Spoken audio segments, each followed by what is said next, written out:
Chinese Premier Li Qiang met with ASEAN leaders earlier on Thursday and had a rare exchange of words over the issue of the South China Sea, where some member nations have territorial disputes with Beijing. Philippine President Marcos Jr. and U.S. Secretary of State Antony Blinken speak out on the last day of the ASEAN summit in Laos to denounce China's maritime aggression. Philippine President Ferdinand Marcos Jr. confronted Chinese Premier Li Qiang during regional summit talks in Laos on Thursday, amid escalating tensions in the South China Sea. The recent clashes between Chinese and Philippine vessels in disputed waters have raised fears that the situation could spiral into a broader conflict. The meeting, part of the Association of Southeast Asian Nations, ASEAN Summit, came after a series of discussions focused on regional security issues, including the ongoing civil war in Myanmar.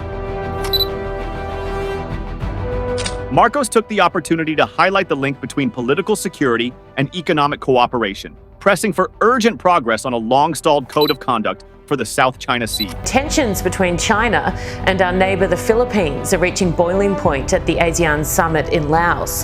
The Philippines President, Ferdinand Marcos Jr., has gone as far as to accuse Beijing of harassment and intimidation, with Marcos pressing Southeast Asian leaders to urgently speed up negotiations on a code of conduct for the South China Sea. The South China Sea has been the site of increasing confrontations between China and the Philippines, particularly around disputed reefs and islands.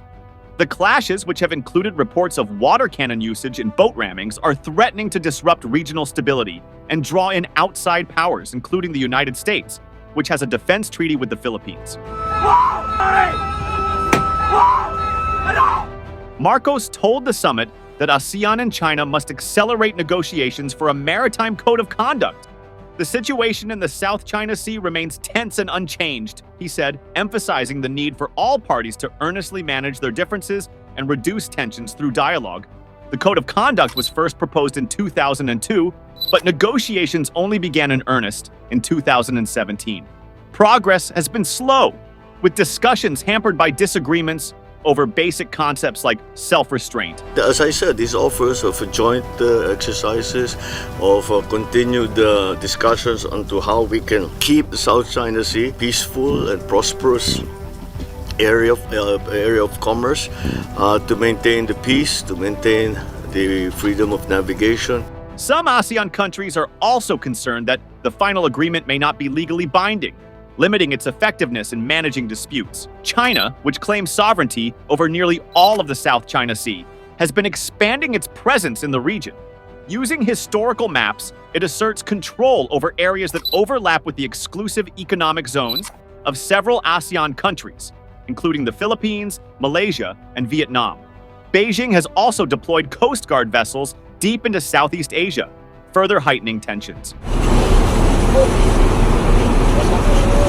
Despite the growing frequency of clashes, China has urged outside countries to respect its peace efforts. Premier Li Qiang, without naming any specific nation, called for countries beyond the region to support regional stability rather than escalate tensions. He reiterated that China prefers to resolve disputes through dialogue and cooperation. The confrontations between Chinese and Philippine vessels have been particularly fierce around Scarborough Shoal and the Spratly Islands, areas that lie within the Philippines' 200 nautical mile EEZ.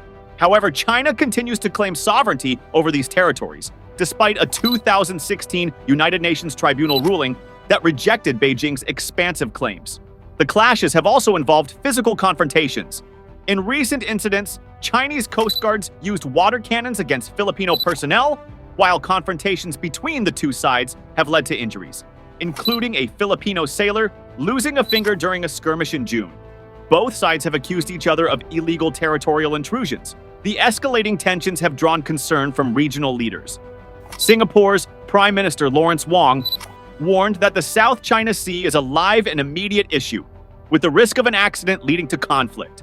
The prospect of an escalation involving the United States, a close ally of the Philippines, has added another layer of complexity to the situation. We remain concerned about China's increasingly dangerous and unlawful actions in the South and East China Seas, which have injured people, harmed vessels from ASEAN nations, and contradict commitments to peaceful resolution of disputes. The United States will continue to support freedom of navigation and freedom of overflight in the Indo-Pacific. We also believe it's important to maintain our shared commitment to protect stability across the Taiwan Strait. The South China Sea holds immense strategic importance. With an estimated $3.4 trillion in trade passing through its waters annually, it is one of the world's busiest maritime routes. The region is also rich in natural resources, including 11 billion barrels of oil and 190 trillion cubic feet of natural gas, making it a key area for energy security. In addition to its economic value, the South China Sea has significant military importance. China has built artificial islands and fortified its outposts with military-grade infrastructure, including runways, missile systems, and military aircraft facilities. Beijing's military buildup has been seen as a strategy to dominate the region and deny access to foreign forces, particularly from the United States. While other ASEAN claimants like Vietnam and the Philippines have also established outposts in the Spratly Islands, the scale of China's reclamation and militarization efforts far surpasses those of other countries.